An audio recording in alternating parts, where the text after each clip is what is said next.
네, 미리 정복한 아시아의 말씀을 우리가 오늘 사도행전 13장의 본문을 통해 함께 확인을 하고 있습니다. 그래서 강단 말씀을 먼저 같이 확인을 하면 화평케 하는 그리스도의 십자가였죠.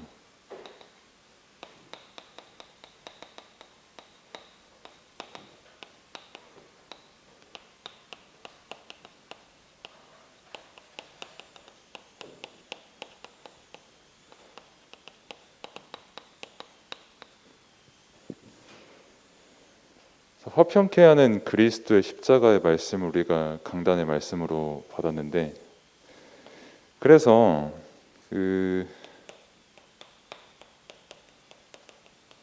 화평이라는 단어가 뭐냐라고 조금 생각을 할 수가 있어요. 내가 평화는 알아도 화평이라는 단어가 뭐냐, 사실 평화 거꾸로 하면 또 화평인데, 그럼 이 화평이라는 뜻이 뭐냐라고 했을 때 사실 평화의 의미가 담긴 말이 맞아요. 이 단어 자체가. 평화는 말 그대로 평화고, 이제 굳이 화평이라고 하면은 그 평화가 있는 어떤 상태, 특히 이제 성경에서 말하는 화평은 하나님과 이제 평화가 회복된 상태를 뜻하는 게 이제 화평이다, 이렇게 우리가 말씀을 받았고, 또 하나님과 화평된 상태를 어떻게 이제 회복을 했냐라고 했을 때 그리스도의 십자가로 말미암아서 우리가 하나님과 화평하게 됐다는 것을 우리가 말씀을 또 받았습니다. 인간이 하나님을 떠난 거는 여러분들도 다 알고 있잖아요. 하나님께서 에덴 동산을 만드시고 선악과 열매가 맺는 그 나무도 만드시고, 근데 하나님께서 다 먹어도 되는데 선악과 그거 하나만 먹지 말아라 라고 했는데 그거를 먹었죠, 아담과 하와가. 그래서 그 말씀을 어기고 그 말씀을 떠난 죄를 아담과 하와가 지었고, 그래서 평생 죄와 저주 아래에서 다시는 하나님께 돌아갈 수 없는 그 죄를 지었기 때문에 화평이 없는 상태의 인생을 살아갈 수밖에 없는데, 다시 하나님과 화평케 되는 그 일을 그리스도의 십자가를 통해서 이루어졌다는 걸 우리가 말씀을 받았잖아요. 그러면은 왜 우리가 하나님과 화평해야 되냐라는 그 이유, 다시 말하면 구원의 이유잖아요. 왜 하나님께서 우리를 구원하셔야 되는가? 왜 그리스도의 십자가로 우리가 구원받지 않으면 안 되는가? 라는 그 말씀을 우리에게 주셨잖아요. 이게 우리의 오직의 믿음이고 절대의 믿음이고요. 하나님께서 우리를 사랑하시고 그의 형상, 그의 모습을 본따서 인간을 만드셨는데, 그 인간이 하나님을 떠났거든요. 원래 인간은 하나님과 함께하며 살도록 그렇게 창조가 됐거든요. 근데 떠난 그 순간 우리 인간은 구원받지 않으면 그냥 안 되는 게 아니라 절대 안 되는 상태에 있는 거예요. 영적으로 죽은 상태이기 때문에. 이 죽어가는 인간을 하나님께서 먼저 아시고 구원의 완전한 방법을 준비하시고 실제 행하신 게 이제 그리스도의 십자가라는 겁니다. 이거를 우리는 복음이라고 하죠. 여러분들이 아주 어릴 때부터, 물론 제 기준에서는 지금도 여러분들 아직 많이 어리시지만 아주 어릴 때부터 여러분들이 복음을 듣고 자랐잖아요. 그 복음의 내용이 제가 방금 말씀드린 이거예요. 강단을 통해서 말씀하신 게 십자가의 복음이에요. 여러분들의 믿음, 여러분들의 삶, 왜 내가 구원받지 않으면 안 되는가? 내가 살아가는 이유가 뭔가? 하나님과 관계가 전에는 어땠고 그리스도 안에서는 이젠 지금 어떻게 됐는가라는 그 모든 이유를 우리가 복음을 들음으로 말미암아서 이 말씀을 깨닫게 되고, 이 말씀을 깨닫게 되는 은혜가 여러분께 있게 되고, 그래서 여러분의 삶은 이제 하나님 앞에 합당한 삶을 살아갈 수밖에 없게 되는 거죠. 하나님께서 의롭다고 하셨기 때문에. 여기까지는 여러분들도 다 알죠. 그리고 사실 어떤 면에서는 저보다 더 잘할 수도 있죠. 제가 그루터기 비전 센터에서 초등학교 1학년 아이들을 가르쳐도요, 이게 뭔지를 엄청 뚜렷하게 알아요. 그다음에 여러분들도 그 나이 때 그랬을 겁니다. 여러분들 다들 똑똑하시고 또 하나님께서 여러분들에게 정말 많은 은혜를 베푸셨기 때문에 정말 여러분들이 이거를 이론적으로는 다 알고 있어요. 그리고 실제 여러분들이 믿냐라고 했을 때 믿음을 확인해 보면 오히려 제가 옛날에 불신앙했던 그런 부분조차도 없이 여러분들은 되게 순수하고 깔끔하게 믿고 있는 부분이 많아요. 보면 너무 감사한 부분이죠. 근데 여러분들의 인생의 삶을 살아가는 데 있어서 뭐 적용이라고 하면 좀 그렇지만 아무튼 뭐 굳이 표현하자면 적용 이 부분에 있어서 이 화평이라는 이 단어가, 그러니까 그리스도께서 나를 하나님과 화평케 하셨다라는 이 단어에 굉장히 많은 은혜가 되는 사람도 있을 것이고요. 뭔 소리인지 하나도 모르겠다. 화평은 뭐고 평화는 뭐고 이유는 뭐고 구원은 뭐고 복은 뭐 잘 모르겠다 하는 분들도 계실 거고, 뭐 아니면은 알지만 그냥 안다, 그래 나 이것도 알고 다른 것도 많이 알아 라고 하는 분도 계실 거고요. 여러 케이스가 있을 건데 그런 경우는 이제 딱 그거거든요. 일반적으로 이 구원이 나랑 뭔 상관이냐, 더 근본적으로 말하면 내가 왜 구원받아야 되는데? 라고 질문을 할 수밖에 없는 시대거든요. 지금 문화 자체가. 사실 이 부분이 좀 표현이 그럴 수 있지만 옛날에 믿은 분들이랑 지금 이제 믿으면서 자라나는 랩런트들의 어떤 관점의 차이가 사실 여기에 있어요. 어르신들은 보통 삶을 살면서, 특히 필사적으로 사시면서 이 이유를 하나씩 다 발견하시거든요. 병을 통해서든 가난을 통해서든 어떤 가정 문제를 통해서든 어떤 사건을 통해서든 이걸 깨달을 수밖에 없게끔 하나님께서 은혜를 주셨거든요. 특히 요즘같이 미디어가 아주 발달한 시대, 우리가 볼 게 정말 많은 시대, 옛날에는 진짜 책 몇 권, 몇십 권 뒤져서 겨우 얻었던 그 정보를 나무위키 검색 한 번이랑 유튜브 검색 몇 번에 다 알 수 있게 된 그 시대. 얘는 이제 더 많은 정보가 내게 오니까, 그러니까 내게 좋은 게 많으니까 굳이 내가 구원 받아야 되나? 왜? 내가 그래 나 십자가 복음 다 아는데 내가 평일 6일 공부하면서 살아가는 거라고 운동하면서 살아가는 거랑 그게 나랑 뭔 상관이야? 라고 질문하는 시대가 이미 왔다니까요. 되게 옛날 같지가 않아요. 이 부분은 확실히. 옛날에는 일단 다들 종교심이 있었고 영적인 거에 오히려 미디어가 없다 보니까 더 많이 민감했고요. 체험도 많이 하셨고, 그러면서 이제 하나님께서 체험시켜 주신 그 구원을 다들 아시고 하는 이 경험이 지금 랩넌트들의 어떤 일반적인 그런 미디어로 각인된 질문과 이게 맞지가 않으니까 계속 충돌이 일어날 수밖에 없고, 내가 봤을 때 얘는 진짜 복음 아니면 절대 안 될 것 같은데 왜 이렇게 안 들어가나라고 하는 게 우리의 입장이고, 반대로 랩넌트 입장에선 아니 굳이 구원 말고 다른 거 좋은 거 되게 많은데 왜 나한테 구원만 강요돼야 되지라고 질문이 될 수가 있는 시대가 왔다는 거죠.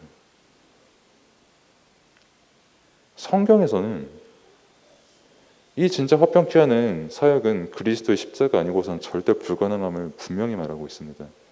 이게 우리의 믿음이에요. 그리고 지금 21세기 돌아가는 것만 봐도 진짜 화평은 그리스도 아니고선 절대 안 된다라는 거 조금만 관심 기울여도 깨달을 수밖에 없어요.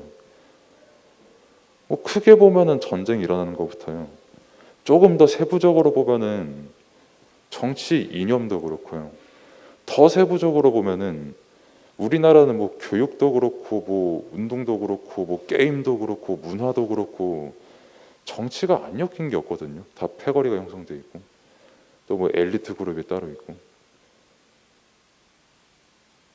그런 부분만 봤을 때 진짜 인간에게 있어서 화평이 뭐냐, 복음이 뭐고 진리는 뭐고 그 이유는 뭐냐라는 그 답을 역설적으로 더 구원이 아니고선 절대 안 된다라는 걸 확인할 수 있음에도 불구하고 어렵죠. 내 삶에 당장 적용시키기. 왜? 사실 내게 구원이 필요 없다라는 그 내용들이 계속 내게 지금 교회를 떠나는 순간에 계속 가게 되거든요. 그래서 우리는 랩런트들 자신부터 그렇고 교사님들도 마찬가지고 부모님들도 마찬가지로 그래서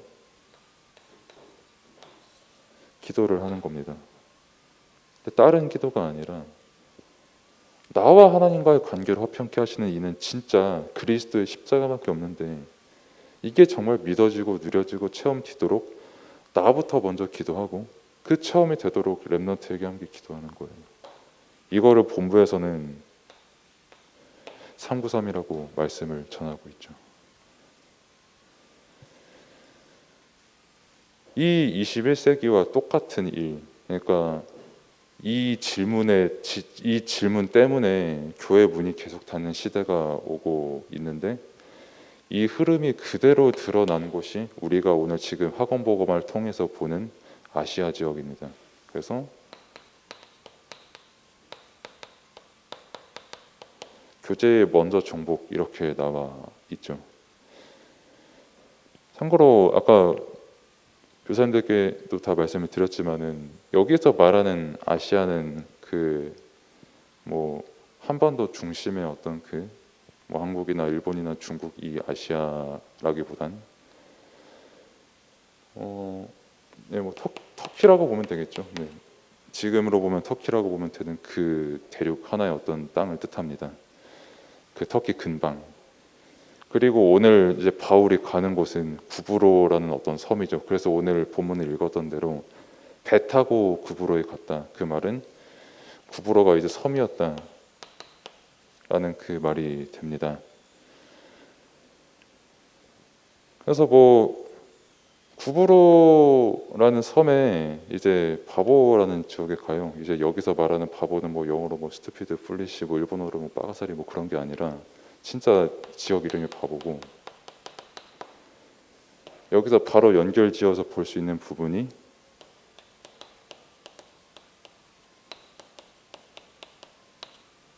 악령의 세계인 거죠. 쭉 거기 주보를 보시던지 아니면은 카톡방에 올라온 그 수진쌤이 올려준 그 카톡방에 있는 그 주보를 보시던지 하면은 교재의 내용이 나오거든요. 뭐 무속인도 있고 뭐 거짓 선지자도 있고 뭐 그리고 총독도 이렇게 있는 거를 여러분들이 확인을 할 수가 있어요. 예, 뭐 무속인, 거짓 선지자.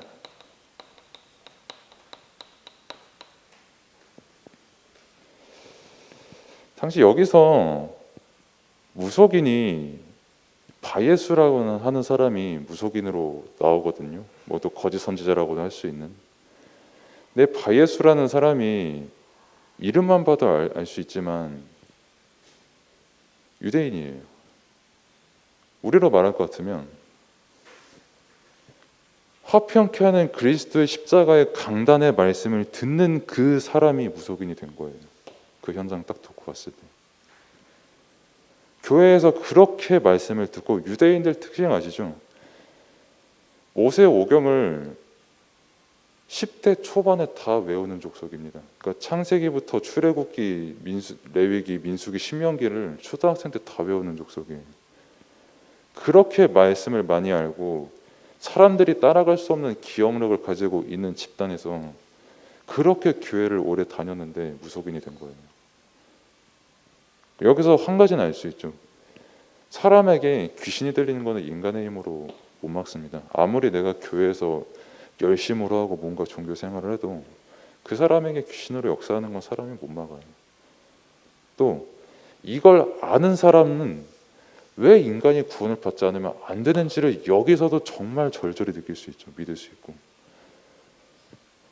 실제 있었던 일입니다. 이 유대인 무속인. 이 한 사람만도 아니었어요. 되게 많았어요. 당시 유대인이면서 무속이었던 사람이. 그리고 이 바예수라는 사람은 여기 총독도 나오는데 당시가 구브로라는 섬이 뭐 아수르의 지배도 받고 뭐 그리스의 지배도 받고 뭐 로마의 지배를 당시 또 받고 있었던 되게 식민지의 역사가 많은 섬이었거든요. 그래서 여기 총독도 지금 로마인이 그 구브로 섬을 정복하고 있었거든요. 지배하고 있었고. 근데 이 총독을 지배하고 있던 사람이 무속인이었어요. 그리고 여기서 또 무속인이라고 하니까 또 우리가 생각하는 형형색색한 옷을 입고 이상한 모자 쓰고 어떻게 뭐 칼 같은 거 하나 들고 막 작두 트는 그런 무속인으로 생각할 수 있는데, 여기서 당시 무속인은 그때 종교가 로마의 종교가 그리스 종교였잖아요. 그러니까 제우스 뭐 아무튼 많잖아요. 제우스부터 해가지고 뭐 헤라 화장품 이름도 다 여신들 이름 따가지고 만들고 있고, 뭐 아무튼 포세이돈 뭐 하데스 이런 거 해가지고, 그 중에 하나인 아프로디테, 그러니까 비너스 여신을 믿고 있던 그 섬에 그 무속인이었는데 총독을 장악한 정도면 굉장히 영향력 있는 사람이거든요. 그러니까 뭐 사제나 신관으로 볼 수 있을 것이고, 이 그리스 시대에부터 그 종교는 사제나 신관이라는 거는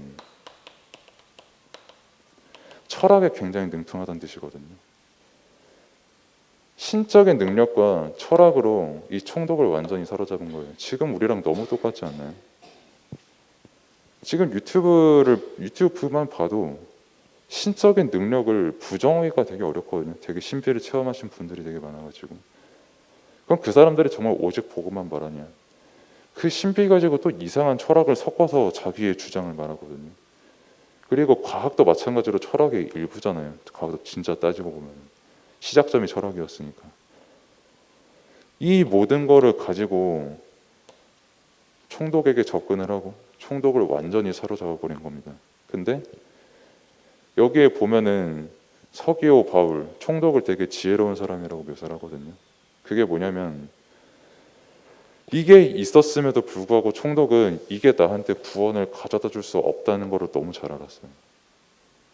그래서 바울이 전하는 그 복음을 듣고 바로 믿을 수밖에 없었던 이유가, 인생에 진짜 저 바예수라는 사람이 아무리 뭐 능력이 뛰어나고 철학이 능통하다고 한들 내가 저 사람 봤을 때 진짜 이건 없거든요. 화평케 되는 거. 끝까지 바울이 복음 전할 때 끝까지 방해했던 게 바예수였거든요. 그리고 왜 방해했냐라고 했을 때 뭐 당연히 귀신의 역사지만 그냥 사람 대 사람으로 놓고 봤을 때 자기 밥자리 잃잖아요. 당장에 바울의 복음 받으려면 너 바예수 필요 없어 하고 그냥 쫓아내버리면 되니까. 로마 총독이 그 정도 권한이 없겠습니까? 그만큼 그 사람에게 있어서 화평이라는 답을 바예수한테는 확인하지 못했고, 바울이 전한 복음을 통해서 완전히 결론을 내리게 된 거예요. 이 복음이 정말로 사제나 신관 같은 종교나 철학에 찌들어 있는 그 총독에게 완전한 구원을 준 겁니다. 하나님이 정말 무엇인가, 이후에 뭐 스토아 철학도 되게 발달해가지고 신이란 무엇이지 하면서 그 근본을 찾는 과정 속에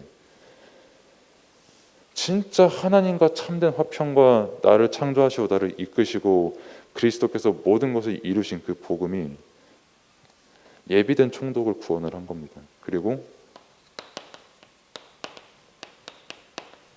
실제로 막힌 길, 그러니까 이때 당시에는 뭐 아시아라고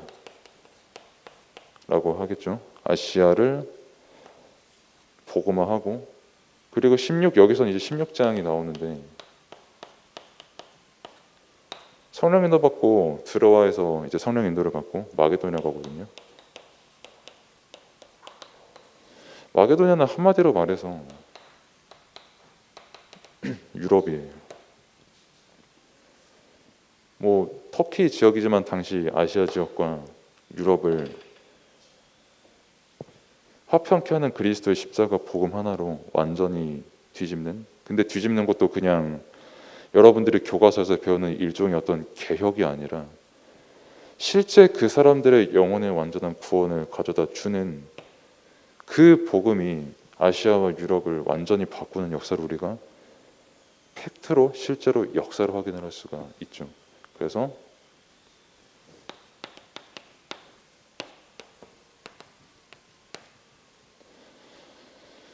한 영혼이, 그리고 한 개인이 십자가의 복음이 이해가 되고 체험되고 믿어지고 누려지는 건 처음부터 끝까지 하나님의 은혜입니다. 그래서 여러분들이 지금 되게 많은 부분을 성경을 통해서 들었잖아요.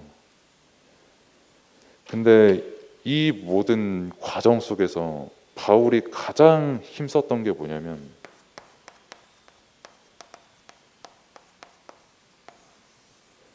성령 인도였어요. 처음부터 끝까지 바울은 자기 힘으로 아시아 지역도 그렇고 마게도냐도 그렇고 한 개인에게도 그렇고 답을 준 게 아니라 처음부터 끝까지 하나님의 은혜로 성령 인도 받으면서 이렇게 한 겁니다. 여러분도 마찬가지로 하나님의 은혜로 이 교회 자리에 왔고 여러분도 하나님의 은혜로 이 십자가의 복음을 지금 받고 있는 거거든요. 그래서 다른 것을 위한 목적이 아니라 아무리 좋은 걸로 많이 포장이 되어 있어도 결론은 진짜 화평 없고 진짜 구원 없고 진짜 복음 없는 세상 속에 여러분들이 먼저 복음을 누리고 여러분들이 먼저 하나님께서 함께 하시는 그 기도의 비밀과 응답을 누리면서 성령 인도를 받게끔 하시려 하나님께서 여러분들에게 예배를 드리게 하시고 말씀을 주시는 겁니다. 정말 이 응답을 누리는 렘넌트가 되기를 바랍니다. 기도하겠습니다. 하나님 감사합니다. 정말 말씀을 통해서 하나님께서 살아계심과 성령께서 인도하심 그리고 예수 그리스도께서 십자가에서 모든 문제를 다 해결하셨음을 정말 믿음으로 믿고 은혜를 누릴 수 있도록 하나님께서 은혜를 베풀어 주옵소서. 예수 그리스도 이름으로 기도드립니다. 아멘.